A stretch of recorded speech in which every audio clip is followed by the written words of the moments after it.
하나님께서 우리에게 주신 사람에게 주신 가장 큰 축복 중에 하나는 가정이라고 볼 수가 있겠죠.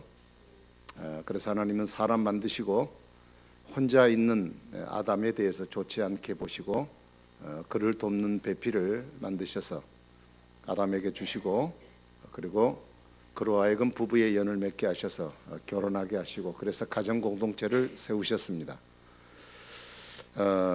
우리가 서로 다른 이성이, 남자와 여자라는 다른 특성을 가진 서로 다른 이성이 또 다른 환경에서 이렇게 살다가 한 부부가 되어 공동체인 가정을 이루고 산다는 것은 하나님께서 우리에게 주신 최대의 신비 가운데 하나이고, 그리고 축복 중에 하나라, 그렇게 믿습니다.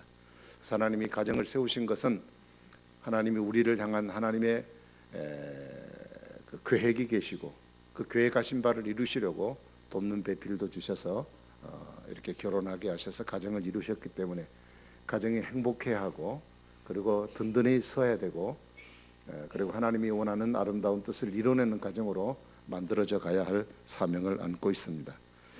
자, 그런데 이런 좋은 행복한 이 부부, 남자 여자 이 부부의 삶에 대해서 무너뜨리는 적이 있다는 것을 우리는 기억해야 할 필요가 있습니다. 구약 성경에 보면 아가서 2장 15절에 보면 포도원을 허는 작은 여우를 조심할 것을 말합니다. 포도원은 가정을 얘기하고요, 작은 여우는 포도원을 들어와서 틈을 짚고 들어와서 헤집고 포도원 자체를 망가뜨리는 그런 악한 것을 얘기합니다. 자, 그럼 여기서 포도원이라는 가정을 허는 작은 여우는 뭘까? 그래서 오늘 우리가 읽은 7계명에 말한 대로 간음이라고 하는 것이 하나의 작은 여우로 우리의 가정에 적이 되고 있다는 것입니다. 간음이라고 하는 말은 한마디로 말하면 비정상적인 성적 생활을 간음이라, 그렇게 말할 수 있습니다. 성이라고 하는 것은 하나님께서 우리에게 창조적인 명령, 번성하고 또 이 땅에 충만하기 위해서 하나님이 우리에게 세워주신 귀한 선물로 하나님 주셨습니다. 그러나 이 성을 정상적으로 사용하지 못하기 때문에 부작용이 많고 생겨지는 문제들이 많습니다. 뭐든지 과용하고 너무 도가 넘치면 문제가 있는 것이죠. 이 물이라고 하는 것도 우리가 살아가는 일에 필수 조건이지만, 그러나 홍수가 많이 내려서 범람해가지고 뚝을 넘고 집이 잠겨질 정도로 비가 많이 와서 물이 넘치면 그 물은 우리에게 도움이 아니라 오히려 수해가 되어져서 우리에게 해를 끼치는 그런 작용을 할 수도 있다는 것을 생각해 볼 때, 아무리 좋은 것이라도 그것을 어떻게 사용하느냐에 따라 축복이 될 수도 있고 저주가 될 수 있다는 것입니다. 자, 그러면 우리가 어떻게 올바르게 이 성을 사용할 수 있을 것인가 하는 문제입니다. 이 성이라고 하는 것은 하나님이 우리에게 주신 아름다운 가정 생활을 위해서 하나님이 주셨습니다. 남자와 여자라는 두 사람이 만나 결혼한 그 부부 관계 속에서 선물로 주신 것이라고 볼 수 있습니다. 여러분, 가정은 절대 깨어져서는 안 되고 가정은 불행해서 안 됩니다. 다른 것은 조금 흔들흔들하고 불안전해도 가정은 절대 그러면 안 됩니다. 가정이 건강해야 자녀도 잘 키울 수 있고, 가정이 건강해야 신앙생활도 잘할 수 있고, 부부 두 사람의 관계가 건강해져야 밖에 나가서 활동하는 것도 건강하게 잘할 수 있습니다. 그러므로 이 성이라고 하는 것은 정상적인 이 결혼이라는 관계 속에서 포함되어진 하나님이 부부의 관계 속에 주어진 선물이라는 것을 우리는 알아야 할 것입니다. 그래서 이 성의 가치는 역시 부부관계 속에서 표현되어질 때 그것이 가치가 있는 것입니다. 히브리서 13장 4절에 보니까 모든 사람은 혼인을 귀히 여기고 침소를 더럽히지 않게 하라. 음행하는 자들과 간음하는 자들을 하나님이 심판하신다, 이렇게 말씀을 하셨어요. 그러니까 간음이라고 하는 것은 우리의 결혼의 행복 생활을 파국으로 몰고 가는 주범이라고 볼 수가 있겠습니다. 여러분, 죄는 우리에게 찾아올 때 죄의 모습을 가지고 찾아와서 내가 죄다 그러고 찾아오는 것은 없습니다. 마치 그 양 가죽을 쓰고 속에는 노략질하는 이리처럼 겉모습은 너무 아름다운 모습으로 이렇게 다가오죠. 이 성이라고 하는, 이 음란이라고 하는 이 부분도, 음행이라고 하는 이 부분도, 간음이라는 부분도 우리에게 파괴적인 모습으로 찾아와서 너 이것 하면 너 가정 망해, 이렇게 찾아오는 것이 아니라 사랑이라는 이름으로 우리에게 찾아와서 우리의 감성에 호소를 하기 때문에 우리는 쉽게 넘어질 수밖에 없다는 것입니다. 오늘날 우리가 살아가는 시대는 소돔과 고모라와 같은 또 노아 시대처럼 성적으로 무척 타락한 시대를 살아가고 있습니다. 정말 입에 담기 어려운 문제들이 우리의 삶 속에 많이 노출되어 있는 것을 발견하죠. 우리가 그 주일날 오후마다 우리 김 목사님들 통해 또 들은 또 그 인터넷을 통해서 우리가 들은 내용도 있지만 모든 부분이 그래요. 뭐 영화도 보면 그렇습니다. 거기다가 사랑을 주제로 삼지 않고서는 그 어떤 작품이 완성이 되질 않습니다. 근데 사랑이라는 것이 순수하고 이쁜 사랑이 아니라 반드시 성적인 표현으로 나타나는 사랑으로 나타나고 있다는 그런 얘기죠. 그래서 우리가 이런 매체들을 많이 접하게 됩니다. 이 드라마를 봐도, 전 드라마를 안 보기 때문에 모르겠는데 드라마를 봐도 남녀가 둘이 만나서 키스를 한다고요. 전에는 아이고만이 뭐 이런 일이 있어 그러고 눈을 가리고 봤던 얘기들이 지금은 그런 장면이 안 나오면 이상하게 느껴지잖아요. 그렇게 하는 것이 당연하게 느껴지고, 그래서 우리가 세속의 타락한 문화에 상당히 익숙해져 있는 우리의 모습을 바라볼 때 정말 우리가 오늘 살아가는 삶은 이 성에 대한 이 판단의 기준이 상당히 애매해져 있다는 것을 알 수가 있습니다. 한 대학 교수의 뭐 전에 있었던 얘기지만 한 대학 교수의 그 외설적인 그런 소설의 표현이 그게 예술이냐 외설이냐는 문제로 한참 논란이 된 적도 있었습니다. 도대체 어디까지가 죄고 어디까지가 정상적이냐, 이 기준이 정확하게 서 있지 않습니다. 뭐 철학이나 윤리나 종교적으로도 간음이 정말 죄인가라는 문제 때문에 고민도 해보지만 정말 답을 얻기가 쉽지 않습니다.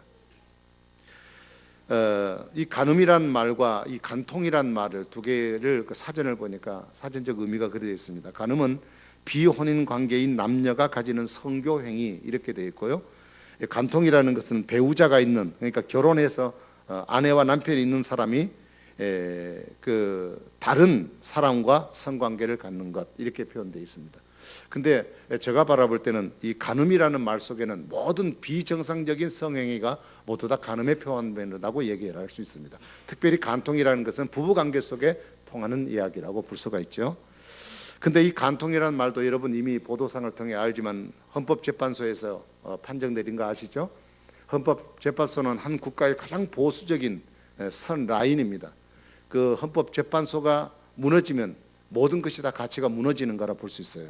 근데 헌법재판소에서 뭐라고 판결을 났냐면 이 간통죄라는 것이 더 이상 가족 구성원의 결속을 보장하는 것이 아니다. 오히려 개인의 행복 추구권을 침해하는 걸림돌이다. 이렇게 얘기를 했어요. 그래서 간통은 결국 가정 그것 자체를 지킬 수 있는 중요한 게 아니다. 이거는 개인의 어떤 행복을 추구하는 그 권한을 침해하는 것이기 때문에 간통은 죄가 아니다. 이렇게 지금 판결을 내버렸죠. 그래서 내 사랑하는 아내가 그리고 남편이 외간 남자와 여자와 이렇게 잘못된 일들을 해도 그것을 죄라고 묻질 않어요. 간통이라는 말 자체가 이제는 없어져 버린 그런 시대를 맞고 있습니다. 이제 이런 것들이 부끄러움이 아니라 사람들의 자랑거리입니다. 안 믿는 사람들 사이에 가보면 그런 일들이 얼마나 부지기 있는지 몰라요. 그래서 그 말을 듣고 있는 나는, 아무것도 하지 않고 있는 나는 오히려 바보 취급을 받고, 그런 것들이 아주 대단한 경력처럼 그들이 말을 떠벌리고 자랑하는 모습을 우리가 바라볼 수 있습니다.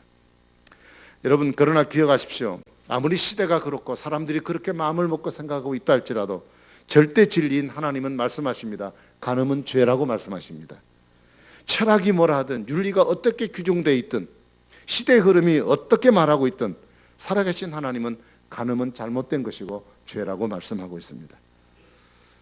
지방법원이 어떤 고소권을 가지고 이렇게 얘기를 해서 판결을 내렸다 할지라도 고등법원과 더 나아가서는 대법원이 결국은 어떻게 확정을 짓느냐에 따라 그 죄에 대한 판결은 결정이 나는 것입니다.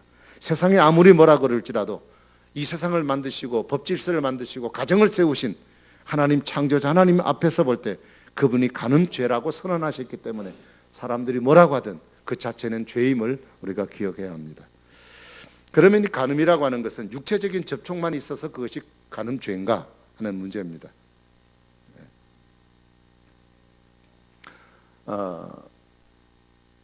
그래서 여기 계신 저나 여러분들이 나는 간음죄하고 상관없는데 왜 목사님이 또 그런 얘기를 하시는가라고 말씀하실지 모르겠습니다. 나는 정상적으로 우리 부부 생활하고 있는데 무슨 얘기냐라고 말할지 모르겠습니다. 그러나 배우자가 아닌 다른 이성을 동정하거나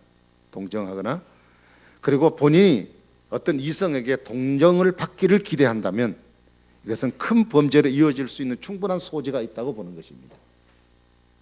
사람은 상대가 불쌍하게 여겨지고 동정할 마음이 생길 때 사랑이 싹트게 되어 있습니다.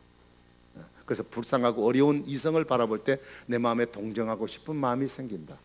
그리고 내가 저 남자나 저 여자에게 내가 동정을 좀 받고 싶은 마음이 생긴다 라고 하는 것은 이미 큰 범죄로 이어질 수 있는 충분한 소지를 그 속에 갖고 있기 때문에 그렇습니다. 불신자들이라면 보통 이런 문제가 되질 때 육체적 관계로 발전하게 됩니다. 적극적인 이 감정이라고 하는 것은 적극적인 감정, 그러니까 내가 상대에게 동정을 받고 혹은 동정받기를 원하는 어떤 감정이 여러분에게 있다면 그는 육체적인 외도는 아닐지라도 그는 감정적인, 정신적인 외도가 되어지는 것입니다. 여러분 생각해 보십시오. 내 아내와 내 남편이 나 아닌 다른 남자와 다른 여자를 흠모하고 있고 그것을 늘 생각하면서 밤에 잠을 잔다든지 부부가 산다면 그 상대의 생각을 읽고 있는 남편이나 아내 입장에서 생각이 어떠시겠습니까? 부정하게 느껴질 수밖에 없잖아. 네. 서로 숨기고 살기 때문에 그런 걸 잘 모르고 사는 거죠. 네. 그래서 마태복음 5장 28절에 이렇게 말합니다. 나는 너희에게 이르노니 남자를 보고 혹은 여자를 보고 음욕을 품는 자는 이미 그 마음에 간음을 했다. 이렇게 예수님 말씀하셨어요. 여기서 음욕을 품었다는 얘기는 암딸기 병아리를 얻으려고 달걀을 품은 것을 얘기해요. 그러니까 암딸기 병아리를 품었다면, 달걀을 품었다면 병아리를 얻으려고 하는 것이 목적이고, 그리고 그것을 품고 계속 있게 되면 당연히 그 안에서는 병아리가 부활을 하게 되어 있습니다. 우리 마음속에 간음하기로 한 마음을, 음욕을 내 마음속에 품고 있으면 그것이 언젠가는 병아리가 된다는 뜻입니다. 그래서 사람들은 보편적으로 그런 죄를 지었을 때, 지난주도 말씀드렸습니다만 내가 어떤 도구를 가지고 사람을 죽였거나 혹은 내가 결혼 외에 어떤 다른 관계에서 이성을 범했든지, 그래서 이게 실정법에 적용될 수 있는 문제가 아니라면 나는 죄를 안 지었다고 생각을 하는 경우입니다. 그러나 여러분, 모든 행동은 내가 비록 하지 않았을지라도 내가 마음속에 품은 생각이 행동으로 나타나기 때문에 예수님은 행동 그 자체, 원인 그 자체가 죄라고 말씀을 하고 있습니다.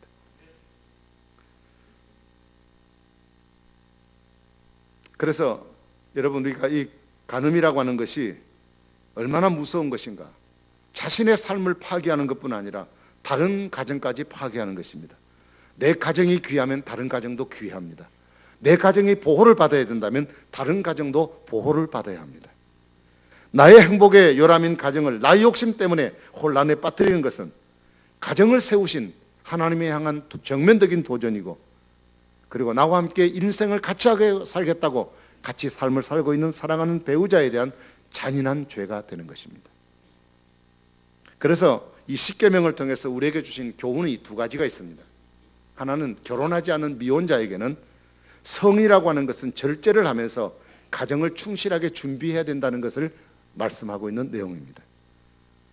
여러분, 사람이 사춘기에 접어들게 되면요, 그 감정 속에 남자는 여자가 보이기 시작하고 여자는 남자가 보이기 시작합니다. 그 보이기 시작한다는 것은 어떤 시각적인 의미가 아니라 본능적인 성적 욕구가 발동되기 시작한다는 얘기예요. 그래서 미혼자들의 경우는 어떠한 경우든지 어떤 전제가 되어 있더라도 결혼 전에 성적 행위는 절대 금지되어 있는 것을 알아야 합니다. 요즘은 살아보고 결혼하겠다는 사람들이 많답니다. 잘 모르니까. 근데 평생 살아도 몰라요. 아침에 저희 아내하고 밥 먹으면서 잠깐 대화했습니다만, 남자는 철이 들만 하니까 죽어요. 그러니까 평생 살아도 몰라. 모르고 사는 게 모르고 사는 게 낫지요. 뭐 알고 몇 년 살아보고 결혼하겠다? 평생 결혼 못하고, 여러분, 참음으로 결혼하지 못하는 그 일치 행동을 간음이라고 말합니다. 그런데 우리가 이성에 대한 어떤 충동이 생겨지게 되는 것, 이것 자체는 죄가 아니라고 볼 수 있어요. 이건 감정이죠. 정상적인 성을 갖고 있는 사람이라면 이성을 보면 충동이 생기고 그런 것은 당연한 얘기죠. 그래서 루터라는 사람이 그런 말을 했습니다. 그 개혁주의자 루터가 그런 말을 했습니다. 사람의 머리 위에 새가 날아가는 것은 막을 수가 없지만 날아가는 새가 갑자기 내 머리에 정수리에 앉더니 짚을 가져가 가지고 둥지를 틀어서 앉아서 또아리를 타서 거기에 앉아가지고 둥지를 틀고 있는 것은 본인의 잘못이다. 이렇게 나왔어요. 얘기를 했어요. 그 맞는 말이죠. 새가 내 머리 위로 지나가는 것은 창공이 자기 멋인데 뭐라고 얘기할 수 있습니까? 그러나 새가 나에게 앉아갖고 머리맡에 앉아서 둥지를 트는 것은 내가 쫓아내야 되는데 안 쫓아냈다는 얘기예요. 그건 내 잘못이라는 뜻입니다. 생각이 지나갈 수는 있어요. 그러나 생각이 내 머리에 사로잡혀서 그것이 내 마음속에 찾아와서 그래서 음욕의 마음들이 내 속에 오래오래 품게 되어지면 결국 그 속에서 결과가 나타나기 때문에 그래서 주님은 그 마음 자체에 대해서 이야기를 하고 계시는 겁니다. 그 다음에 그 7계명의 또 하나의 다른 교훈은요, 다른 사람의 가정을 침해하지 않을 것과 그리고 반려자에 대한 배신하지 말 것을 이야기하고 있는 내용입니다. 결혼이란 말은 한마디로 연합입니다. 하나 됐다는 얘기예요. 이 연합이란 말의 원어적 뜻이 뭐냐면 악교풀로 단단히 붙었다 그런 뜻이에요. 본드로 딱 붙여버렸다는 얘기입니다. 자, 붙여진 본드를 붙여서 딱 굳어진 것을 두 쪽을 떼려고 그러면 어떻습니까? 정상적인 상태로 떼어지진 않습니다. 한쪽이 찍히는 아픔이 있든지 아니면 양쪽이 다 찍히는 것입니다. 여러분, 결혼이라고 하는 것은 두 사람이 하나가 되었는데 이 도중에 간음이라는 부분이 생겨서 두 사람이 나눠지는 경우가 된다면 그 고통과 아픔이 얼마나 크겠는가. 그래서 간음이라고 하는 것은 한 몸을 깨는 것입니다. 또 하나는 간음이라고 하는 것은 나의 반려자를 배신하는 행위입니다. 두 사람이 결혼을 할 때는 검은 머리가 팥볼이 되도록 기쁠 때나 슬플 때나 성공할 때나 실패할 때나 언제든지 함께 하겠다고 사람들 앞에서 그리고 우리 하나님 믿는 사람들은 하나님 앞에서 약속하고 결혼을 했습니다. 그런데 사랑하는 그런 마음을 갖고 서로 결혼한 두 부부가 그런 문제들 때문에 나누어지는 것은 분명히 한쪽을 배신하는 행위가 되어지는 것입니다. 사람은 살아가면서 사랑의 대상을 많이 갖게 되겠죠. 그러나 우리가 이 세상 살면서 가장 사랑에 중요한 제1의 대상이 있다면 하나님 외에 가장 중요한 제1의 대상이 있다면 내 배우자입니다. 그 사이에 어떤 것도 들어와서 그 자리를 점할 수는 없는 것입니다. 만일 그 자리에 어느 누구가 들어와 있다면 우리는 이미 내 속에 간음을 하고 있는 것입니다. 여러분, 우리는 자녀들을 쉽게 사랑하지요. 그러나 자녀를 사랑하는 것도 한계가 있습니다. 자녀는 언제나 내 곁에 있지 않아요. 어떤 분들은 아들 결혼시켜놓고 딸 결혼시켜놓고 되게 섭섭해하는 분들이 많이 계십니다. 세상에 내가 어떻게 키우는데 결혼해갖고 남자나 만나더니 여자나 만나더니 저럴 수가 있냐. 그래갖고 배신감을 느껴서 막 이렇게 막 거품을 위에 품고 얘기하는 분들이 계십니다. 여러분, 자식은 내가 데리고 살라고 있는 게 아니에요. 키워서 또 다른 영역에서 나와 같은 독립적 가정을 이루는 것이 목적이에요. 그러니까 그들은 떠나가는 겁니다. 자식에게 인생을 다 바쳐서 사랑해서 남편을 거들떠 보지도 않았던 삶, 그 공간에 빠져가 버린 공간 속에 어떻게 그걸 채울 것입니까? 여러분, 자신보다도 내 남편이 더 소중하고 사랑의 제1호의 대상입니다. 남자들은 친구들을 좋아하죠. 네, 친구. 일도 좋아하죠. 일보다도 사랑의 대상은 서로의 관계입니다.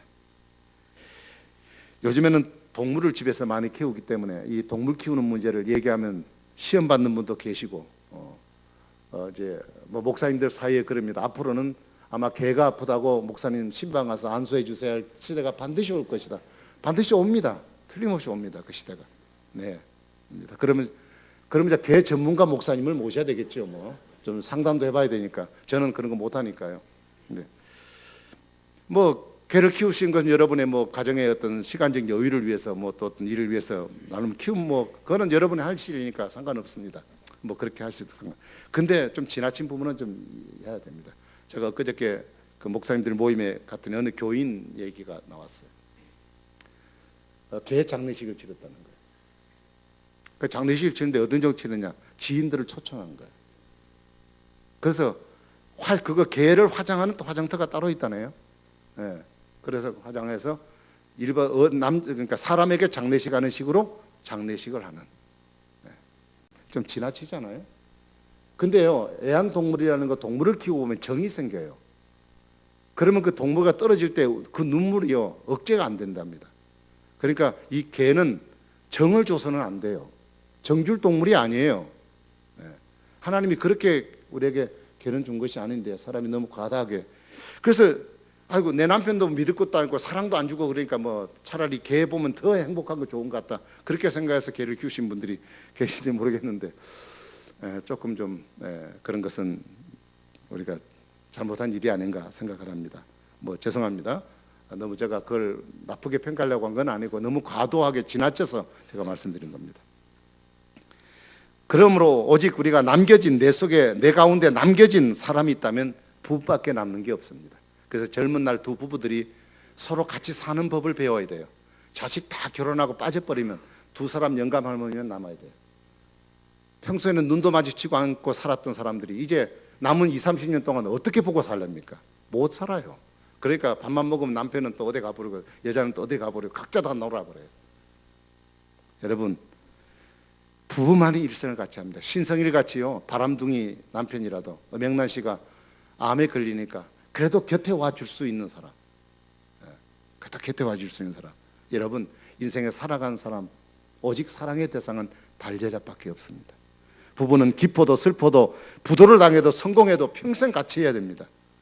그러므로 일생 동안 부부는 변함없는 사랑의 제1의 대상이라는 것을 여러분 꼭 기억하십시오. 이것이 부부의 행복의 공식입니다.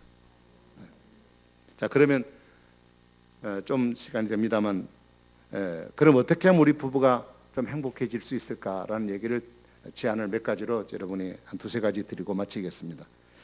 한마디로 말하면 우리가 그 서약을 할 때 그렇게 하죠. 부부의 일정한 대의를 지켜야 된다고 얘기를 했습니다.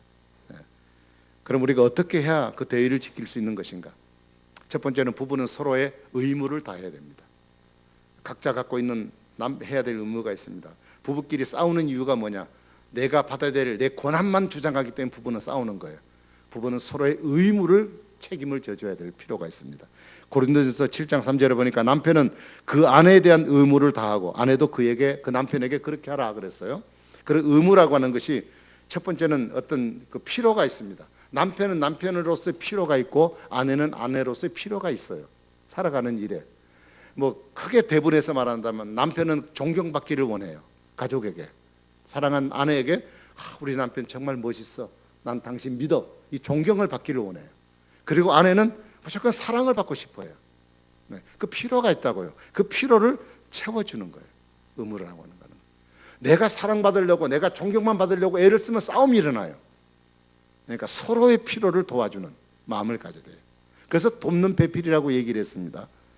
그 다음에 또 하나는 육체적인 관계입니다. 이 성적 욕구입니다. 의무라고 하는 것은 부부간에는 성적 욕구입니다.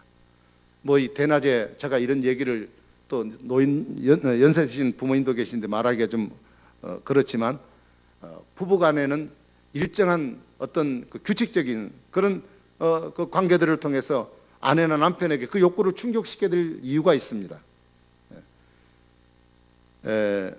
그래서 고린도서 7장 5절에 보면 이런 말씀이 있어요. 부부는 합의상 기도할 기회를 제외하고는 분방하지 말라. 왜냐하면 사탄이 틈을 타기 때문이다. 이렇게 얘기를 했어요. 그 다음에 세 번째 의무라고 하는 것은 함께 시간을 보내는 좋은 친구가 되어야 된다. 그렇게 표현을 하고 있습니다. 그래서 여러분, 부부는 부부의 의무를 다하시기를 바랍니다. 두 번째는 내 아내 외에, 내 남편 외에 남녀의 관계는 항상 일정한 거리를 유지해라. 이게 우리 가정의 음행의 문제를 틈타고 들어올 수 있는 거리를 막는 것입니다. 이성이라고 하는 것은 항상 불이 있습니다. 나이 많든 젊든 간에 그렇습니다. 그러니까 항상 내 아내, 내 남편이 아닌 남녀의 관계는 절대 두 사람이 머물러 있어는 안 되고 일정한 거리를 두어야 합니다. 여러분, 다른 이성이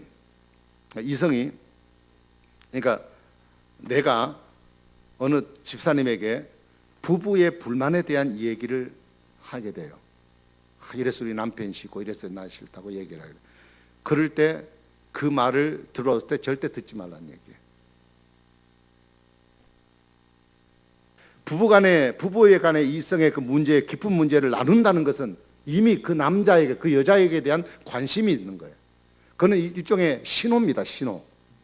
그러니까 그런 얘기를 하시거든 절대 들으시면 안 돼요. 물론 상담의 경우는 필요합니다. 그러나 상담을 해도, 목사인 저에게 상담을 해도 저 혼자서 여인을 상담하지는 않습니다. 반드시 저희 아내를 대동하고 상담을 하게 되죠.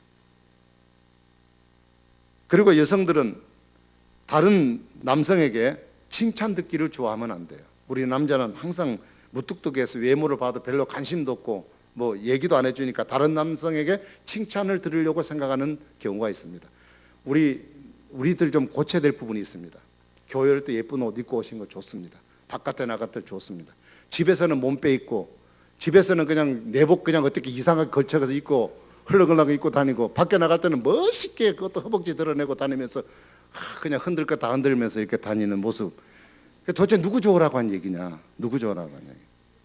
다른 사람에게 당신 멋있어, 당신 각선 믿네, 당신 정말 결혼해도 그렇게 멋있게 꾸밀 수 있어, 이 얘기 듣고 싶거든. 남편 안 해주니까. 여러분, 어쩌면 다른 남성에 대한 칭찬을 듣고자 하는 그것은 또 하나의 다른 유혹하는 위험의 신호일 수도 있어요. 그리고 이성과는 절대 1대1로 만나는 것을 조심하십시오.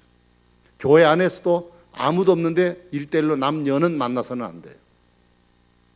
어디든지 마찬가지입니다. 우리 교육자들에게도 어느 집사님이 어디 가자고 얘기할 때 옆자리에 절대 여자 혼자 태워 가지 말아라. 사람이라는 게 누구든지 그는 어떤 뭐랄까요, 거기서 자유할 사람은 아무도 없는 거예요. 이성간은 항상 불씨를 안고 있습니다. 그리고 서로 눈을 마주치지 말아라. 여러분, 아이 컨택이라는 건 눈을 이렇게 마주치면 감정이 통해요. 감정이 찌르르 한다니까요. 제가 웃으려고 얘기하는 건지 모르지만 두 사람이 마도 앉아가지고 눈을 똑바로 두고 한번 얘기해 보세요. 네, 절대. 그리고 서로의 접촉을 피하세요. 접촉. 그래서 저는 될 수 있으면 제가 봐서 이 정도면 악수해도 괜찮다는 사람 외에는 작수를 잘 안 하려고 그럽니다. 근데 원래는 할머니에게도 안 하는 게 좋아요. 근데 할머니, 뭐 남녀가 할머니, 뭐 젊은 사람 뭐 무슨 상관이 있습니까? 남녀 관계는 다 마찬가지인데. 근데 할머니들에게 안 해주면 할머니들이 삐지셔요. 그러니까 할 수 없이 그걸 방지하기 위해서 할머니들에게는 해드려요. 그렇지만 그렇지 않은 사람에게는 제가 안 합니다. 근데 젊은 여성들 가운데 때로는 그 의식이 없어서 쑥 손을 내미는 사람이 있어요. 그럼 제가 칠 수는 없잖아요. 그러니까 받아는 준데 손가락만 갖다 이제. 네. 제가 왜 이런 얘기들을 하냐면, 제가 원래 그랬어요. 네. 중학교 정도 올라오는 애들 정도라면 지금 저가 이제 무너졌는데 말도 좀 높여줘야 되고 존경말, 존댓말 써줘야 되고, 그리고 그 애들에게 절대 나는 친차적인 접촉을 안 해야 된다, 그런 생각 갖고 있어요. 네. 그러니까 그런 문제들이요, 아무것도 아닌 문제지만 굉장히 중요한 문제고요. 특별히 요즘에는 사교 댄스를 많이 합니다. 남자 여자가 두 어깨를 잡고 껴 부둥켜 안고 신나게 춤을 춥니다. 예. 여러분 정이 안 들겠어요?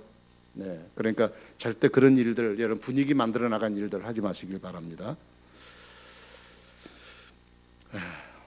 그리고 여러분, 마음을 잘 다스리십시오. 마음은 모든 행동의 원인입니다.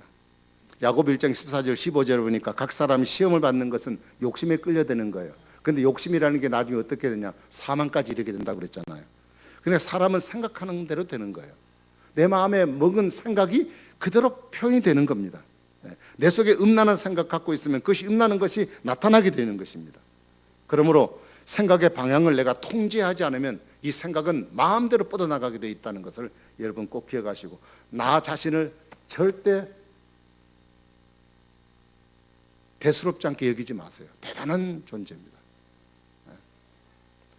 그래서 마음의 유혹이 될 수 있는 것을 제외하고 여러분이 제한을 많이 해야 됩니다. 그래서 될 수 있으면 뭐 이런 어린애 같은 얘기 죄송합니다만 그래도요, 될 수 있으면 음란한 세상의 친구들을 좀 단절하는 것, 제한하는 게 좋습니다. 그리고 음탕한 대화나 영상 매체 이런 것들을 좀 조심하고, 음주, 그리고 춤추는 것, 조심하시고요. 특별히 그 의상 같은 것, 옷 입는 것 같은 것은 좀 우리 젊은 사람들은 조심해야 됩니다.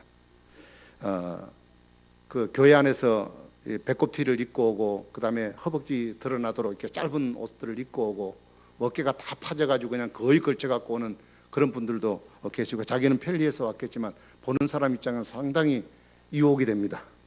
그러니까 그런 것 입고 오지 마시고, 우리가 정중한 어른을 만날 때 입는 의상을 생각한다면 절대 그것은 용납되지 않는 것이고, 하나님께 드리는 예배 시간이기 때문에 그런 마음들이 있어서는 안 되는 것이고, 저도 이렇게 상당히 보수적이거든요.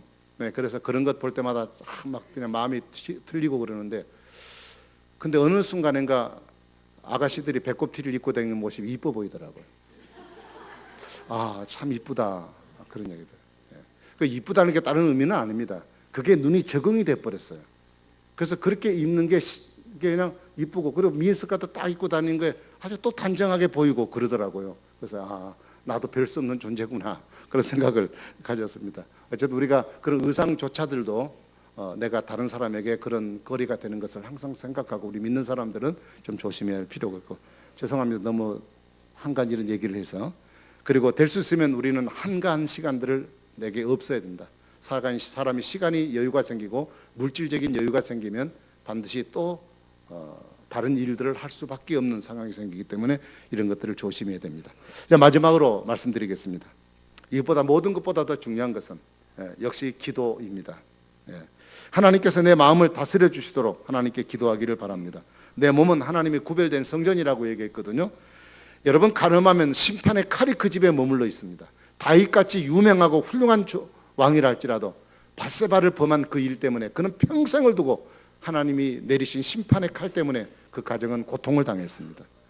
원래 이 성이라고 하는 것은요, 교회에 대한 그리스도의 사랑으로 표현하는 의미로 하나님이 말씀을 하셨습니다. 그런데 이 결혼 후에 이것을 남용하게 되면 다른 가정을 파괴하게 되고 반려자를 배신하는 경우가 되고, 그리고 그것은 내 자신에게 죄책감에 시달려서 내 영혼에 치명적인 그런 상처를 입게 되는 것입니다. 그러므로 우리 결혼 생활의 행복에 이런 규칙을 하나님 주셨다는 사실을 여러분 꼭 기억할 수 있기를 바랍니다.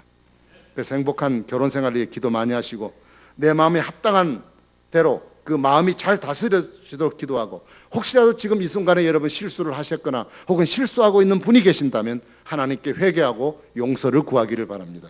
앞으로 이런 부분에 하나님 앞에 정말 반듯한 사람이 되어야 돼요. 우리 목회자 사이다 보니까요, 제일 추한 죄로 낙인 찍히는 죄가 뭐냐면 실계명이에요. 간음하지 말라. 간음에 대한 얘기입니다. 이 간음은, 간음하는 것이 걸리게 되면, 그걸 이혼한다든지 간음하게 되면 그건 면직이 됩니다, 목사직에서. 그러니까 딴 것은 좀 봐줄 수 있는데 간음했다는 얘기는 그 사람 볼 때마다 생각이 나요. 아이고, 추잡해 이런 마음이 든다는 얘기예요. 그러니까 우리 그리스도인들은 이런 부분에서 좀 반듯한 모습이 필요하다고 생각합니다. 그래서 하나님께서 선물로 주신 이 성을 하나님이 주신 규칙 아래에서 바르게 사용해서 여러분 가정이, 여러분 부부가, 두 사람이 주님 안에서 행복해지기를 간절히 기대합니다. 자, 성경 한 군데만 찾고 마지막 마치겠습니다. 잠언 5장, 그거 있나 모르겠네요. 한번 있으면 띄워보십시오. 잠언 5장 15절부터 21절 이거 보시고 읽겠습니다. 같이 읽습니다. 시작. 너는 내 우물에서 물을 마시며 내 샘에서 흐르는 물을 마시라. 어찌하여 내 샘을 집 밖으로 넘치게 하여 내 도랑물을 거리로 흘러가게 하겠느냐. 그 물이 내게만 있게 하고 타인과 더불어 그것을 나누지 말라. 내 샘으로 복되게 하라. 내가 젊어서 취한 아내를 즐거워하라. 그는 사랑스러운 암사슴 같고 아름다운 암노루 같으니 너는 그의 품을 항상 족하게 여기며 그의 사랑을 항상 연모하라. 내 아들아, 어찌하여 음녀를 연모하겠으며 어찌하여 이방 계집의 가슴을 안겠는가. 여기서 물이라고 하는데 우물을 마시라는 얘기는 뭐냐. 우물은 부부의 관계를 얘기해요. 그것이 결코 밖으로 흘러나가게 만들어서 다른 사람들이 지나가면서 먹도록 해서는 안 된다, 그렇게 얘기를 하고 있습니다. 이 부부는 부부의 관계 속에서만 이루어질 수 있는 일인 것을 항상 기억하시고, 여러분 깨끗한 부부, 양심적으로 하나님 앞에서, 그리고 실제적인 생활에 부끄러움이 있는 부부가 되셔서 정말 진정으로 사랑하는 아내, 진정으로 사랑하는 남편으로 가정의 아름다움을 지켜나가는 여러분 되기를 주님의 이름으로 축복합니다. 기도하겠습니다. 우리 같이 한번 잠시 기도하겠습니다. 한 1분 동안만 기도하겠습니다. 오늘 말씀 생각하면서 우리의 가정, 우리의 부부 가운데 뭐 자식 그런 거 기도하지 마세요. 여러분 부부 두 사람 가운데 특별히 위해서 기도하고 또 하나님께서 아름다운 관계로 더 발전할 수 있도록 내 욕심 차렸다면 내 욕심이 아니라 상대를 생각하는 마음으로 살게 해주십시오. 여러분 그렇게 기도하시기를 바라고요. 또 여러 가지 여건들이 맞춰지지 않는 사람들의 경우는 또 다른 기도를 할 수 있겠습니다만 일단 그렇게 기도해 주시기 바랍니다. 잠시 기도합니다. 하나님 아버지, 우리가 내 세계를 나누는 것을 통해서 하나님 앞에서 우리가 어떻게 살아가 주신가, 우리 자신